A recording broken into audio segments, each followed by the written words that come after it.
Good morning student. Standard 12th English Medium Subject SPNCC Commercial Correspondence and Secretarial Practice. Okay इससे पहले हमने हमारा part 2 का chapter 1 issue of share देखा था। उसके बाद हमने पार्ट 1 का चैप्टर 1 बैंक कोरस्पोंडेंस देखा था। अब हमें ये हमारा सेकेंड चैप्टर है पार्ट 2 का, part 2 chapter number 2 transfer and transmission of share. Okay, I hope कि क्लियर हो रहा होगा आपको क्या है ये पार्ट 2 का चैप्टर 2। एक बार मैं यहाँ पे आपको लिख देती हूँ ताकि आपको आइडिया आ जाए। Part 2 chapter number 2। ओके, तो ये हमारा सेक्रेटरियल प्रैक्टिस का चैप्टर 2 है, transfer and transmission of share.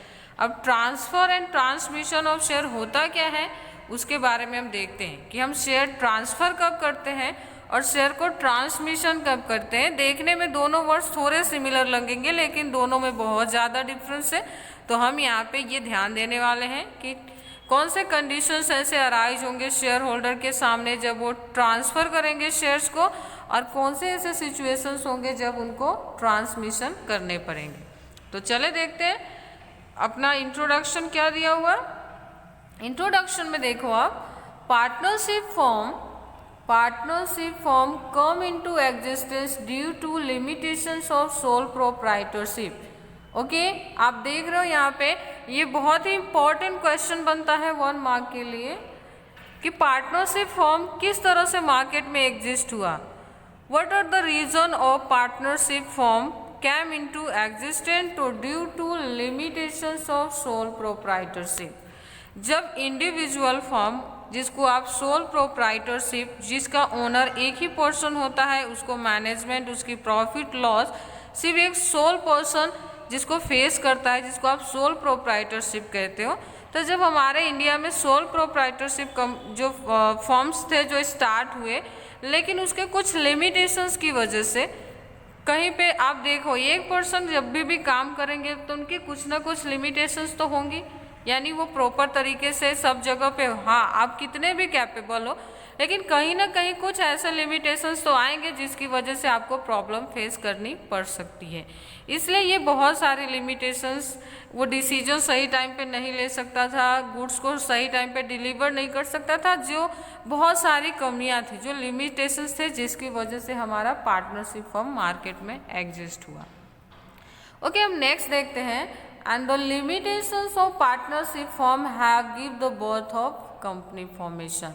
और जो पार्टनरशिप हमने इंडिविजुअल फॉर्म और सोल प्रोप्राइटरशिप को हटा के पार्टनरशिप फॉर्म स्टार्ट किया। अब पार्टनरशिप फॉर्म को जब भी एग्जिस्ट हुआ ना तो उसके भी कुछ लिमिटेशंस हुए, जैसे पार्टनर्स के बीच में किसी तरह का कॉन्फ्लिक्ट होना, प्रॉब्लम अराइज होना, या फिर प्रॉफिट शेयरिंग को लेके किसी तरह का प्रॉब्लम होना। ये सारी प्रॉब्लम की वजह से, लिमिटेशंस की वजह से हमने किसको जन्म दिया, कंपनी को, और कंपनी की फॉर्मेशन हुई। नेक्स्ट देखते हैं क्या दिया हुआ है। यहाँ पे आप देखोगे व्हेन पार्टनर्स एक minute,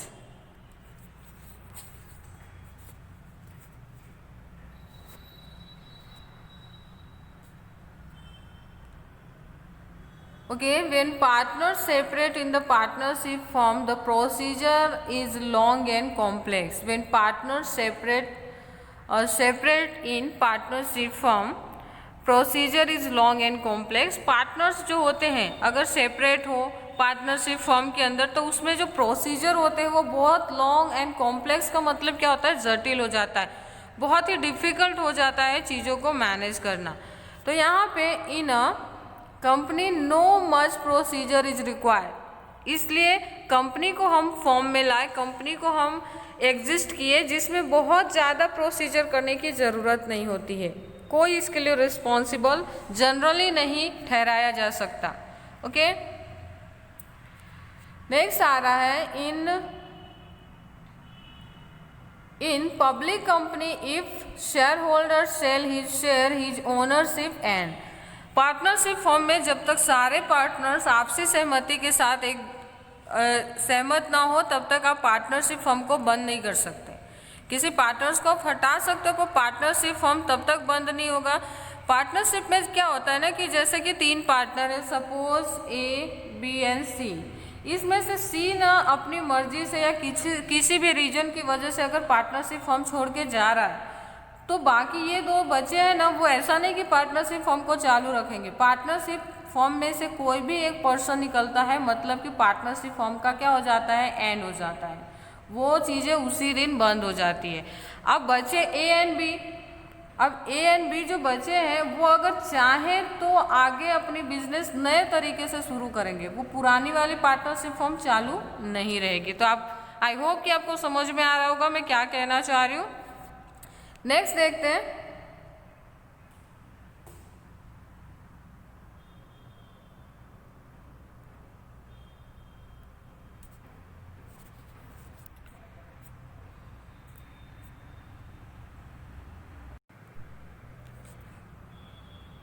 in a company no such procedure is required. Company के लिए इस तरह के प्रोसीजर रिक्वायर्ड नहीं है जो पार्टनरशिप फॉर्म में हम जनरली देखते हैं।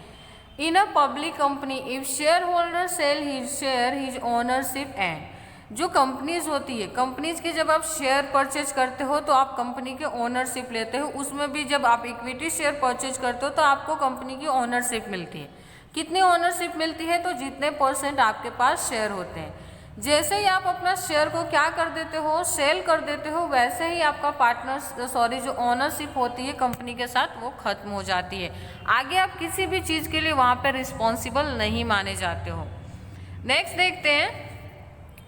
Shares can be freely sold और परचेज लाइक एनी प्रोडक्ट। जो शेयर्स होते हैं ना वो बहुत ही ईजिली, बहुत ही फ्रीली आप कभी भी बेच सकते हो। जो हमारा शेयर मार्केट का जो टाइमिंग है 9:15 to 3:30, ओके, इसके बीच में आप कभी भी अपना शेयर परचेज कर सकते हो और कभी भी सेल कर सकते हो। हमारा मार्केट कब खुलता है, जो शेयर मार्केट है 9:15 पे, और क्लोज कब होता है 3:30 पे। लेकिन आप 3:15 तक ही शेयर बेच सकते हो। बाद के जो 15 मिनट होता है उसमें हम शेयर बेच नहीं सकते हैं। इस टाइम के दौरान आप फ्रीली जब चाहो अपने शेयर्स को बेच सकते हो और उसे खरीद सकते हो। यहाँ पे किसी भी तरह का कोई रिस्ट्रिक्शंस नहीं है। जनरली हम जो दूसरे प्रोडक्ट खरीदते हैं उसी तरह से इसको भी खरीद बेचा जा सकता है। ओके, यहाँ पे आप देख रहे हो free transferability of a share is an important characteristics of a company. Most important question है, क्वेश्चन नंबर 3 है, ठीक है। जो हमारे जो शॉर्ट क्वेश्चंस बन रहे हैं उसमें ये 3 नंबर का क्वेश्चन है। फ्री ट्रांसफरेबिलिटी यानी फ्रीली जो हम ट्रांसफर करते हैं शेयर्स के, यही इसका इम्पॉर्टेंट कैरेक्टरिस्टिक्स है कंपनी के। Which is the important characteristics of a company, तो आप क्या लिखोगे, free transferability of a share, ठीक है। हमारा फर्स्ट क्वेश्चन कौन सा था, why partnership firm exist in the market, तो in the limitations of ownership individual firm और सोल प्रोप्राइटरशिप। सेकेंड क्वेश्चन था which reason give the birth of company, तो वहाँ पे रीजन क्या था, तो limitations of partnership firm, second question था वो। और ये हमारा थर्ड क्वेश्चन है, freely transferability is a important characteristics of a company. अब नेक्स्ट देखते हैं, not only that if a person want to purchase the share of a same company again, he can purchase the share and he can be owner of that portion। ऐसा नहीं है कि एक बार हमने जिस कंपनी का शेयर बेच दिया तो दोबारा नहीं खरीद सकते। बिल्कुल आप दोबारा भी खरीद सकते हो, फिर से खरीद सकते हो, और फिर से आप उतने पोर्शन के लिए, जितना आपके पास शेयर है उतने पोर्शन के लिए आप कंपनी के मालिक बन सकते हो।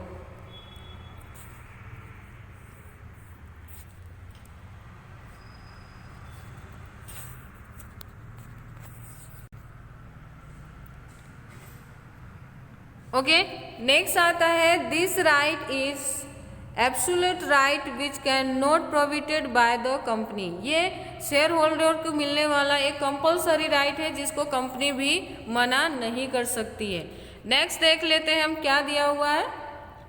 नेक्स्ट है यहाँ पे A shareholder can voluntarily transfer his share as per provision of a company act. कोई भी जो शेयर होल्डर है जो किसी कंपनी का शेयर परचेज किया है वो वॉलेंट्री यानी अपने इच्छा से, वॉलेंट्री का मतलब क्या होता है, स्वैच्छिक, यानी अपनी इच्छा से वो जब चाहे अपने शेयर को किसी और के नाम पे ट्रांसफ़र कर सकता है as per provision of a company act. Company act जो आपको पता है, जो हमारी ओल्ड कंपनी एक्ट थी 1956 और जो हमारी नई कंपनी एक्ट है वो है 2013, जिसका इम्प्लीमेंटेशन हुआ था 1 अप्रैल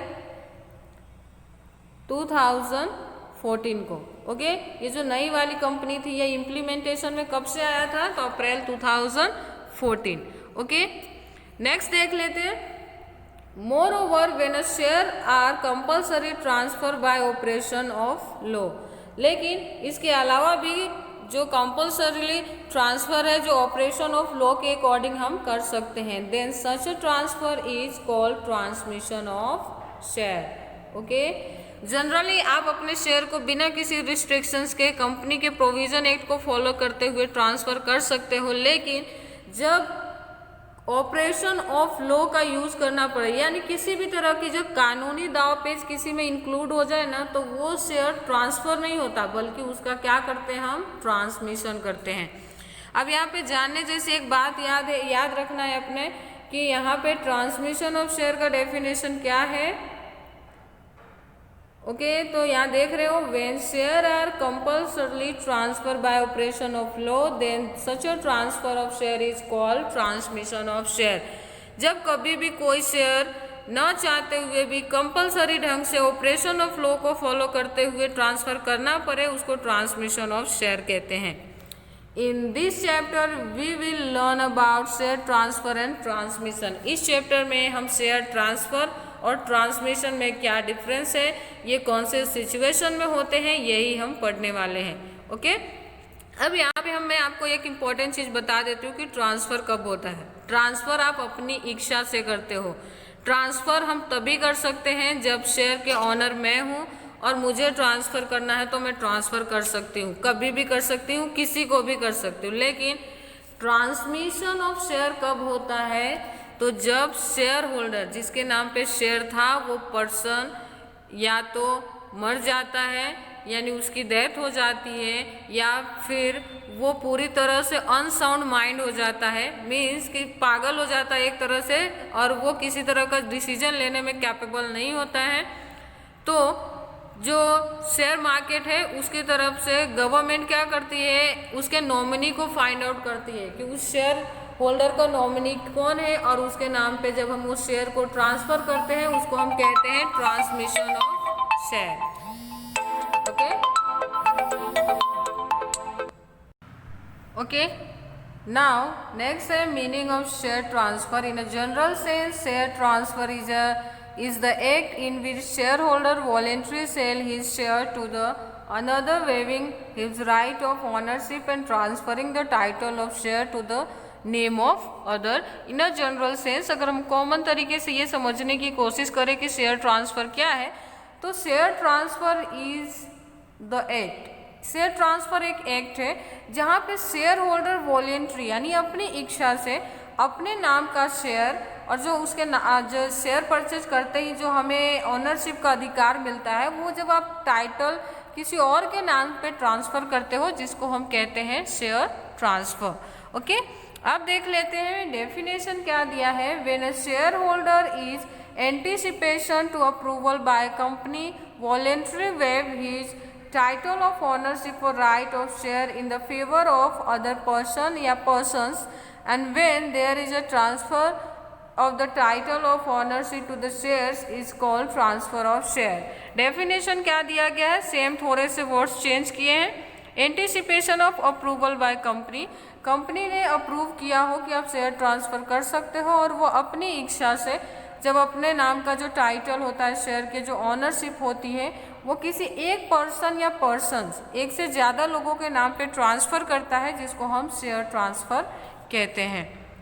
ओके, नेक्स्ट आता है व्हेन अ शेयर होल्डर सेज his own share to the other और waive his right then the ownership and the membership is over and the persons who each purchase obtain the membership and ownership। जब हम किसी company का share purchase करते हैं ना तो company की तरफ से हमें 2 राइट्स मिलते हैं।